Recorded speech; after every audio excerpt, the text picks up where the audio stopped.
I'm Senator Bob Huff. I'm here today with Darrell Johnson and learning a little bit more about OCTA, what it does, what it is, how it's spending our money. So Darrell, great to have you with us. Can you tell us what OCTA is? It sounds like something that has 8 sides or something. Well, thanks, Senator. Thanks for the invitation to be here today. We're the Transportation Authority for Orange County, and in that role, we're responsible for planning of the freeway system, along with Caltrans, the streets and road system. We manage the bus system. We're the owner and operator of the 91 express lanes, and we also do things like paratransit, and we administer the taxi cab program. Paratransit, what is it? Paratransit is a parallel bus system for folks with disabilities in some manner, either cognitive or physical, that they can't ride the regular bus system. So that's part of our service that we provide to the residents of Orange County. Okay. A lot of people don't know that, I'm sure. And you get your funding from where? Well, we generally have 3 major funding sources. Our biggest single funding source is Measure M2. That's passed by the voters in 2006 in Orange County. That's a half-cent sales tax that funds mostly the freeway program, the streets and roads program, and then the transit program focused on Metrolink commuter rail in the county. We also receive funding from the state and federal government for various freeway, street, road, and transit programs.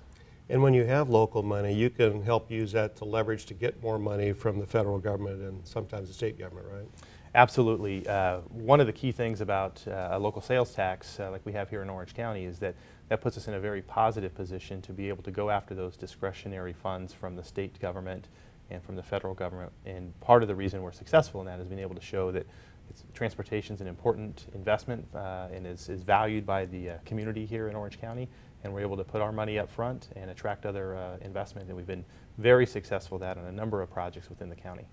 In fact, in Sacramento and other places, we call it self-help counties because taxpayers see a need for improvements, so they tax themselves, and with that, then it shows Sacramento or even the federal government that these guys are interested in it. They put matching money so you can go a lot further in getting things done. Not all counties are self-help counties, but the 3 that I represent, Orange County being the largest, you know, as far as population for me, are self-help counties, so we appreciate that. So talk about Measure M. You know, how's the money coming in? How are the projects unfolding? What are you up to? Well, Measure M, as I mentioned earlier, was passed by the voters in November of '06, and we didn't start collecting the sales tax until April of 2011. So in that 5-year period, we really took an aggressive effort to get projects ready, doing those things like environmental planning, community outreach, engineering and design. So when we had those dollars, we were able to get ready and put projects out there.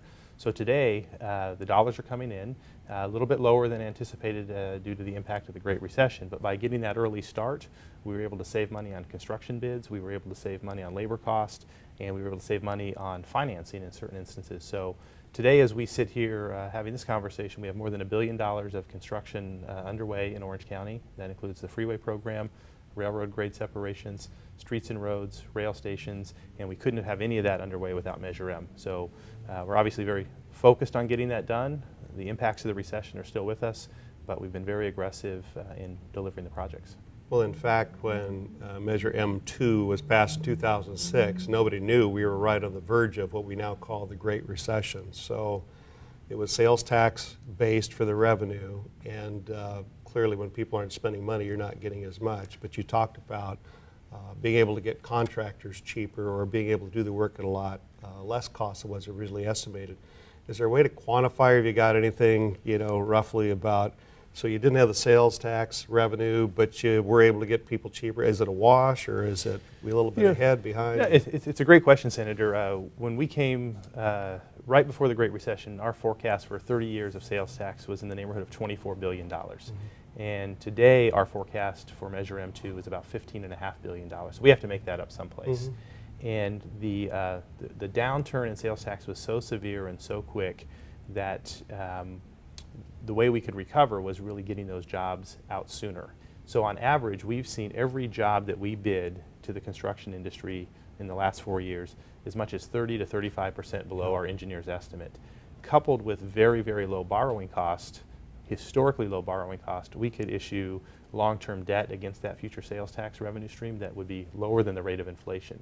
So we believe at this point in time, by taking advantage of early project delivery, a down market, and historically low debt financing cost, that we're going to be able to deliver the entire program of projects that we promised to the voters. We're very aggressive in that, and can't be overlooked that this provided much needed jobs in the worst recession that we've ever experienced. The construction industry in Orange County Unemployment approached 40% at the peak of the recession, and these types of jobs clearly help that. So we've been able to create a significant number of construction-related jobs and related industry jobs with this program. And with an aggressive approach, we think we're going to be able to deliver on schedule and on budget. So tell us about some of those projects you have going that are hopefully on schedule and on budget. Well, a couple of them, particularly in the northern part of Orange County, which you represent, the State Route 57 widening is under construction today. Yeah, I notice that every time I drive, I'm getting slowed down.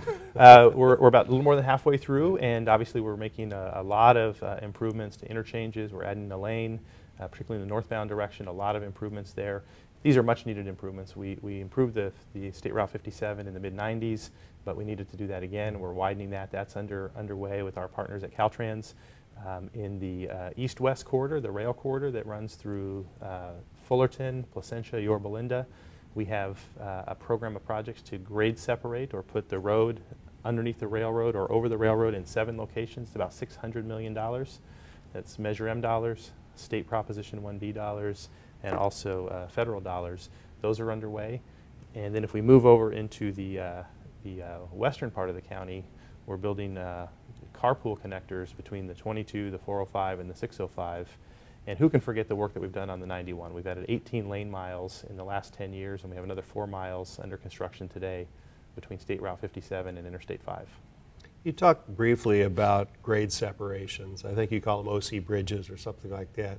Can you tell us the whole purpose of that? I know we get a lot of port traffic that comes through I think you have the Santa Fe rail line coming through your BNSF. Right. So tell us more about these grade separations and how it impacts the quality of life for people, both before or after you've done the separations. Absolutely. Well, we're very fortunate in Southern California that we have the ports of Long Beach and Los Angeles together. Together, they're the single biggest port complex anywhere in the western U.S., and 40% of all the goods that come into the United States come through those 2 ports. That's great news for jobs within the area. It's great news for consumers in the nation. But it has impacts. Those long trains that come out of the ports moving east into the center of the country, into Chicago and onto the East Coast, they can be more than a mile long, and new technologies are going to allow them to be more than 2 miles long. So every time one of those trains crosses one of our local arterial streets, that's a problem. We have delay opportunities or delay cost, people trying to get to work, to school, to their job, all of those types of things. Emergency response times are impacted, just the hours of delay that accumulate with that. So the idea here is to mitigate those impacts, to have the street network work better in the northern part of the county and have the rail line move quicker. So it's really a sort of a win-win for the economics of goods movement and freight movement, and a win for the residents that are traveling and living around there, around those separations. Also reduces noise, horn blowing, none of those types of things, and it's just a better quality of life. Yeah, OCTA has kind of helped pioneer these quiet zones or areas where they don't blow horns, but when a lot of people don't realize the trains have to blow their horn when they come to an intersection unless certain things have been put into place, but you have a grade separated where they don't have to come in conflict with the cars. They don't have to blow their horns. I know in my area I hear trains until they did a similar thing. We're doing grade separations up in LA County that I was involved with before, but some of these engineers love to tap out Yankee Doodle, I think, at 2 a.m. just because they're bored and falling asleep, but they don't get an opportunity to do that when they don't have a at-grade crossing they're coming up on.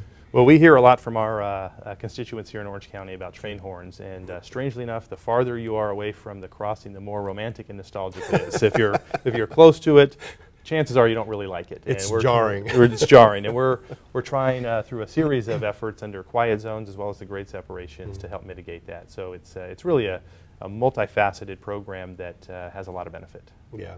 Well, you're doing great work on that, and been following that some. Tell us about some of the other projects you're doing with Measure M. I don't think we've exhausted all of them yet. We've got a number of projects that are sort of in what I would call in the pipeline, and we're making some additional improvements on the 91 at the Tustin Avenue interchange area. We've done a lot of work on the 91 recently, and we'll continue to do that.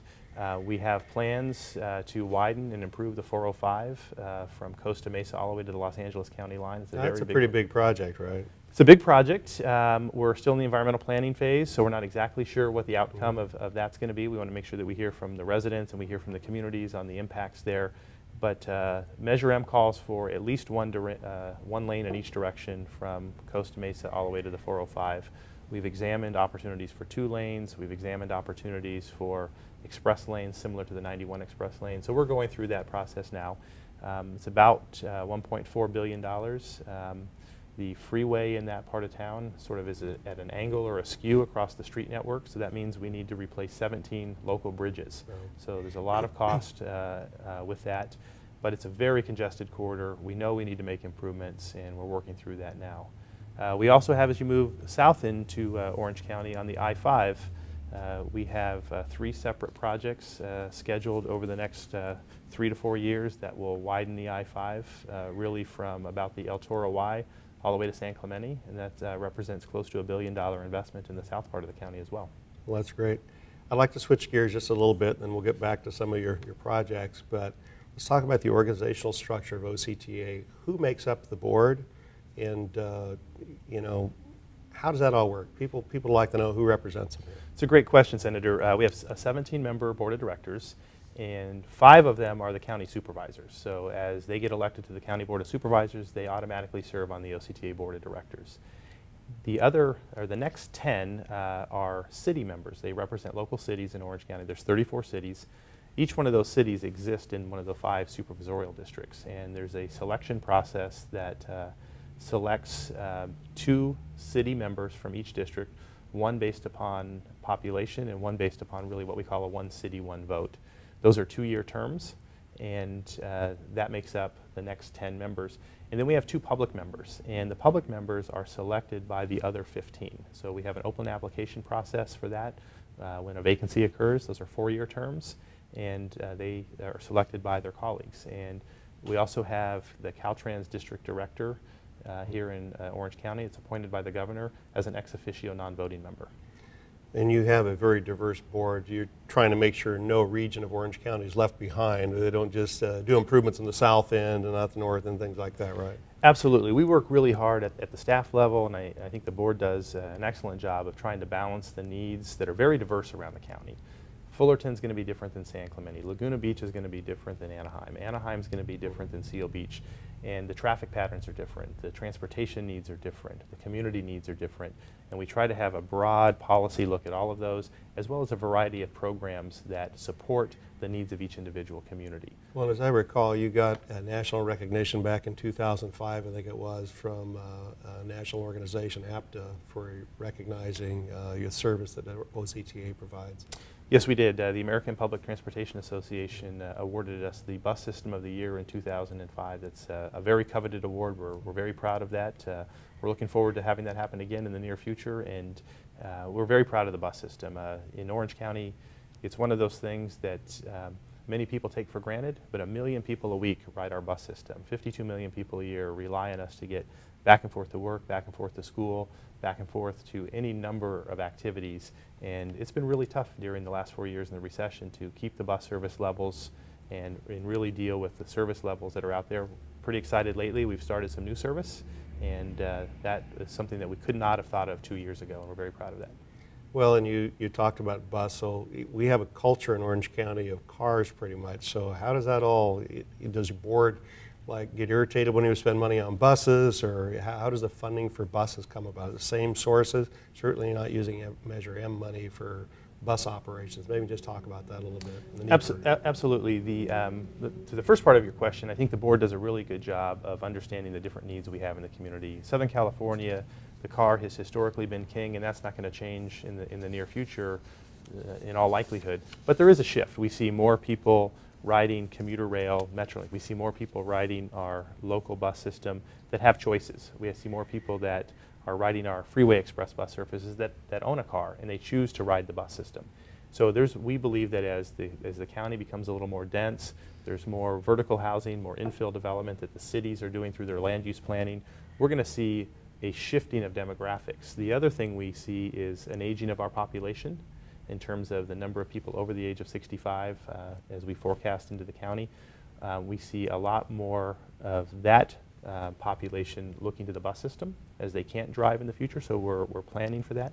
We also see this phenomena where younger people are waiting longer and longer to get their driver's licenses.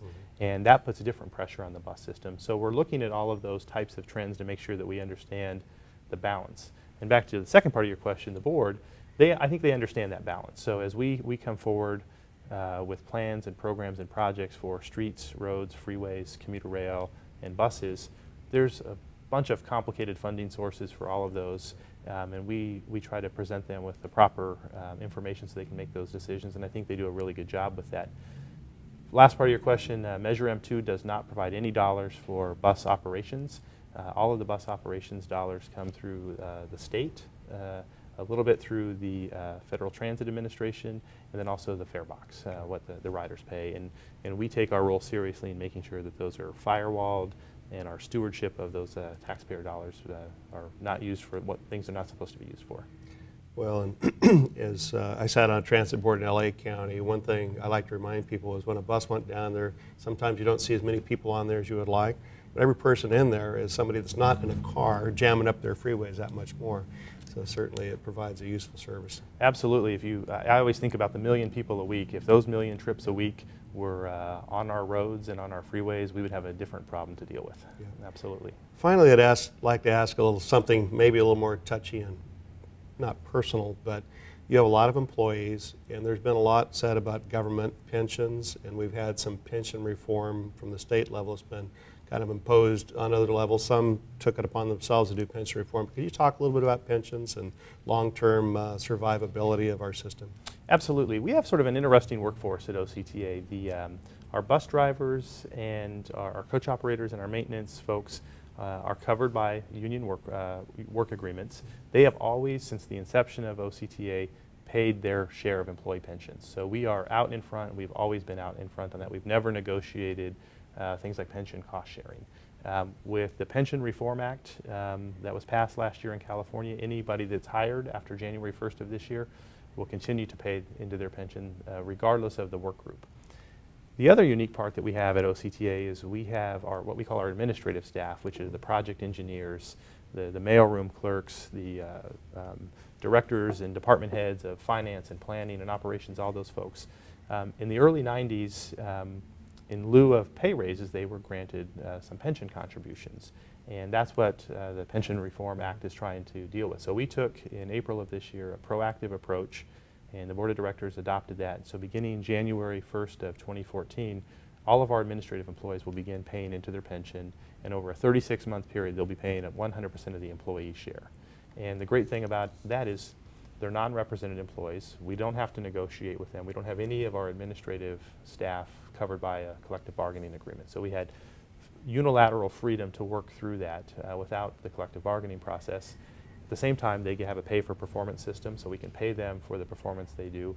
The Board of Directors was very good in being focused on getting that done. We think it's going to save $85 million over the next 20 years, and it'll save $10 million over the next 4 years as we're implementing this.